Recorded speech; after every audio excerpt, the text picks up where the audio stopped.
Au moment où le jugement de la Cour suprême a été connu, nous avons réagi très rapidement et nous avons immédiatement demandé que le gouvernement applique la loi 101 avec la clause dérogatoire. Après avoir vécu ces consultations générales, après avoir entendu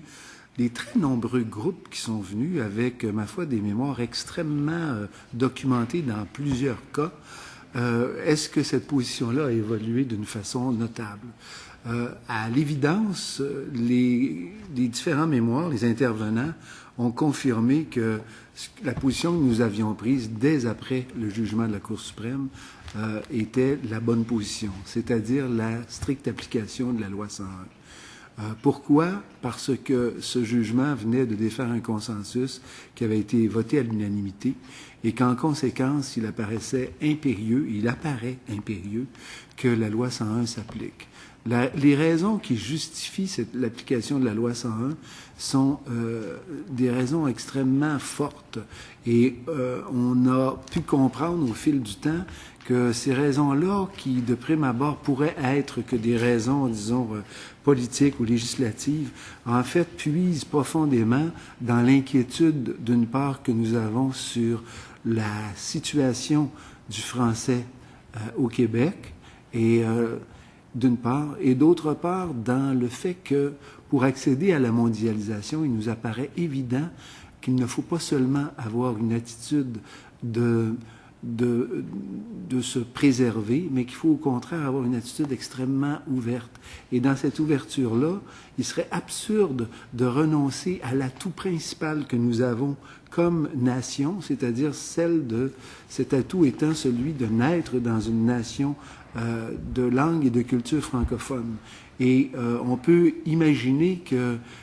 la stricte application d'un système législatif et d'un ensemble de mesures et d'une politique globale dont le but serait non seulement de préserver notre minorité face à un continent nord-américain anglais, mais en plus de permettre l'épanouissement et l'apprentissage de nombreuses langues au Québec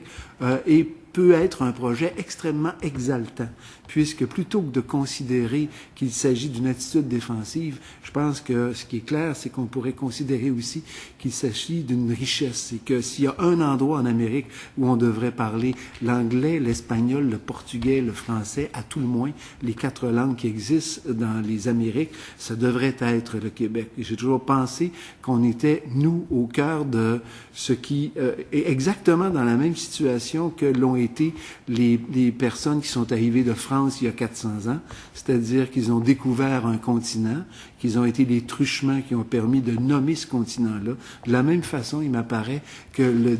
notre volonté collective, politique,